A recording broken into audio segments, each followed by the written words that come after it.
इति श्रीराजराजेश्वरी अष्टकम्।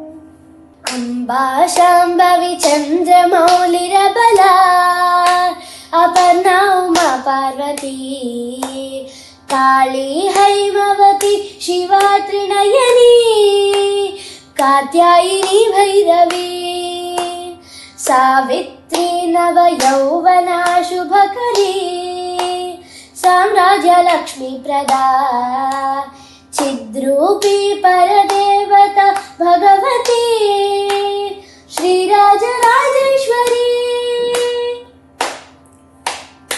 अम्बा मोहिनी देवता त्रिभुवनी आनन्दसन्दायिनी वाणी पल्लव पाणि वेणुमुरळी गानप्रिया लोलिनी कल्याणी उडुराजबिम्बवदना धूम्राक्षसंहारिणी चिद्रूपी परदेवता भगवती श्रीराजराजेश्वरी।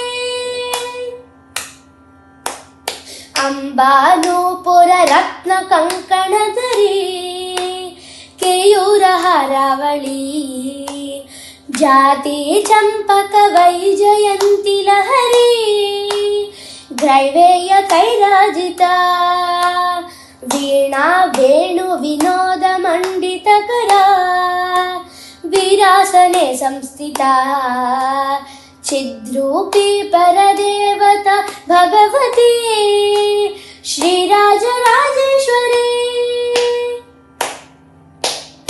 अम्बा रौद्रिणी भद्रकाली बगला ज्वालामुखी वैष्णवी ब्रह्माणी त्रिपुरान्तकी सुरनुता देदीप्यमानोज्ज्वला चामुण्डाश्रितरक्षपोषजननी दाक्षायणी पल्लवी चिद्रूपी परदेवता भगवती श्रीराजराजेश्वरी।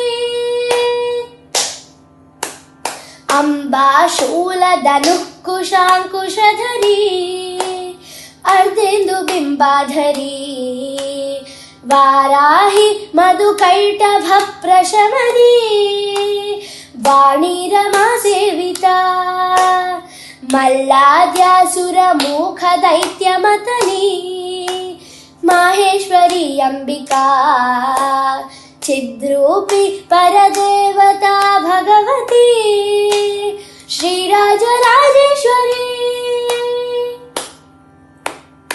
अम्बा शिष्टविनाशपालनकरी आर्याविसंशोभिता गायत्री प्रणवाक्षरामृतरसा पूर्णानुसन्धीकृता ओंकारी विनुता सुरार्चितपदा उद्दण्डदैत्यापहा चिद्रूपी परदेवता भगवती श्रीराजराजेश्वरी।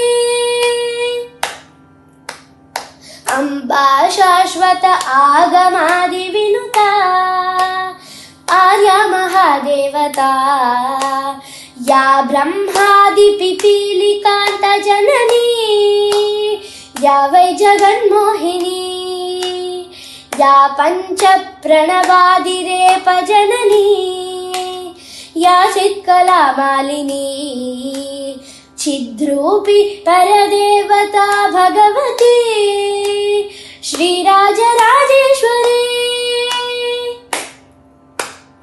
अम्बा पालित भक्तराजरणिसम् अम्बाष्टकं यः पठेत् अम्बालोककटाक्षवीक्षललितम् ऐश्वर्यमव्याहतम् अम्बा पावन मन्त्रराजपठना दन्ते च मोक्षप्रदा चिद्रूपी परदेवता भगवती श्रीराजराजेश्वरी चिद्रूपी परदेवता भगवती श्रीराजराजेश्वरी।